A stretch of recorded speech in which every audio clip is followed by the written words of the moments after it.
Bonsoir frères et sœurs. En ce qui me concerne, j'avais lu dans un bulletin des jésuites où l'on écrivait que la Bible est faite non pour être lue, mais pour être relue. Et donc ils expliquaient que chaque fois que l'on lit la Bible, la même parole, quand on la répète, eh bien, ça donne un autre éclairage.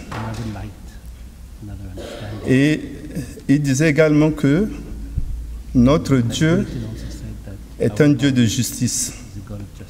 Et quand je suis venu à cette retraite, j'étais en retard, mais je suis venu au moment où Thomas Paul parlait de Genèse 4, 25. Lorsque Seth est né, et c'est en fait sa mère qui lui a donné le nom. Permettez-moi de relire ce verset 4, 25. Adam connut sa femme, elle enfanta un fils et lui donna le nom de Seth.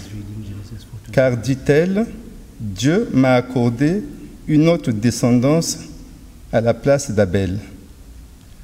Dans ce verset, on voit que ce n'est pas Adam qui a donné le nom, mais c'est la femme.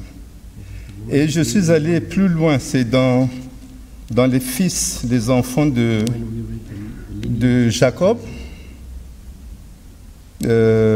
Genèse 29, le verset 37. Léa conçut et elle enfanta un fils qu'elle appela Ruben.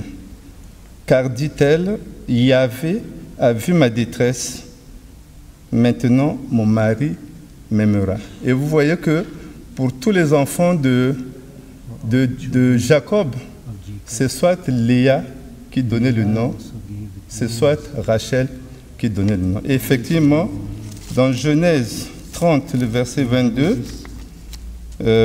puisque Rachel ne faisait pas d'enfant et Dieu a eu pitié d'elle, eh bien, alors Dieu se souvint de Rachel.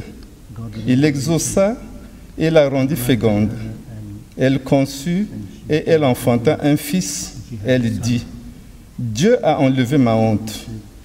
Et elle l'appela Joseph, disant que Yahvé m'ajoute encore un fils. Et vous savez que Yahvé a ajouté un fils à Rachel, c'est Benjamin. Donc, à partir seulement de cette parole, Genèse 4, 25, j'ai pu comprendre certaines choses. Que le Dieu d'abord ne fait pas de différence entre les personnes. Dieu ne fait pas de différence entre la femme et l'homme. Et là, il le prouve. Donc, je crois que je suis venu à un séminaire ici où il y a une sœur qui disait qu'elle était contente de venir prier avec nous parce que la meilleure prière, c'est la lecture de la parole de Dieu. Amen.